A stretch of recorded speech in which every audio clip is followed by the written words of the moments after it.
Okay, so my name is Thomas. I'm going to be refuting the affirmative case that there should be limitations on the government surveillance policies that we currently have.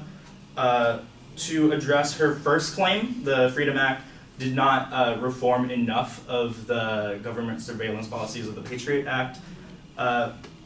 She said that they are still able to get information from the people who have made contact with terrorists, and although she says that not everyone that contacts terrorists are terrorists or harmful, it is important that we do keep tabs on who they interact with, because if we don't, they are potential threats anyway to us, because there's a non-zero probability that the people who they interact with will interact with other terrorists. And the fact that that person is able to interact with that terrorist gives us a way to look into the terrorist plans and examine how they live through that other person. She also said that it fails to, hold up. She said that the NSA may collect from people who make contact with foreign affairs as well. The current policies have reduced crime because of this. In recent years, these programs, together with other intelligence, have protected the U.S. and other allies from terrorist threats across the globe, to include preventing the terrorist, the potential events, the current surveillance policies that help us look at other foreign affairs and foreign contact has helped to prevent over 50 different crimes since 9/11, from the Patriot Act and now with the USA Freedom Act. So she also says that there's a value claim with the privacy rights, that the privacy outweighs the cost of surveillance safety. Well, the risk outweighs the costs.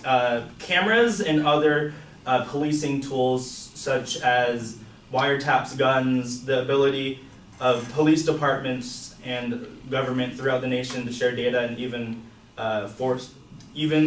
police force, they have to use it on themselves. Each of these tools can be abused and have been abused. We accept this risk because the tools are valuable and because we've set up control systems that help diminish the risk.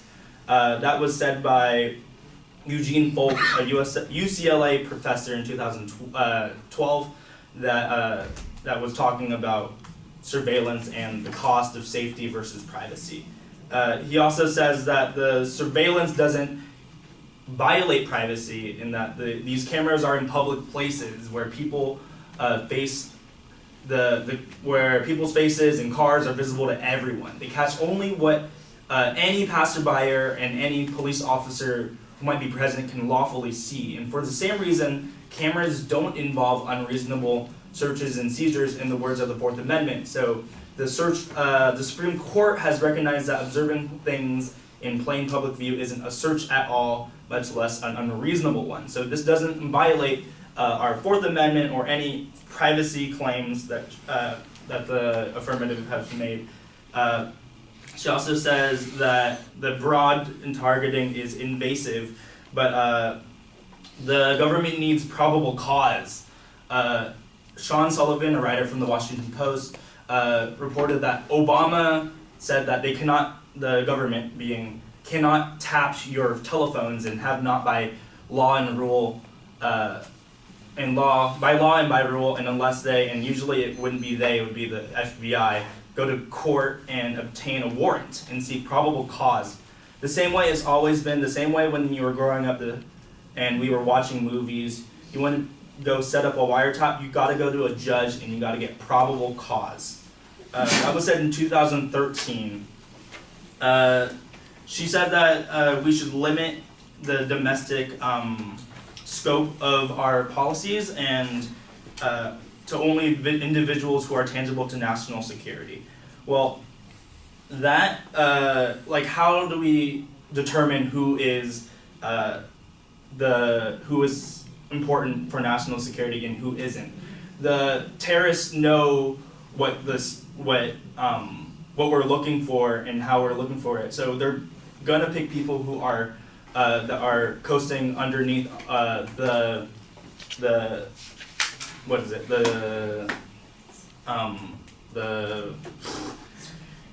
spies, for example. There are not they're not observantly terrorists. They could have secret lives. They're private. They're mysterious in the way they have their backgrounds. For example, they know what we're looking for, and so they could pretend to be a random American civilian, when in fact they are a terrorist looking to harm us in this very classroom, for example. The affirmative claims that the privacy that we are violating is detrimental to us and her policies is disadvantageous to us because the claim of policy proposed would hinder and hurt the state of surveillance and cause a disadvantage to our people.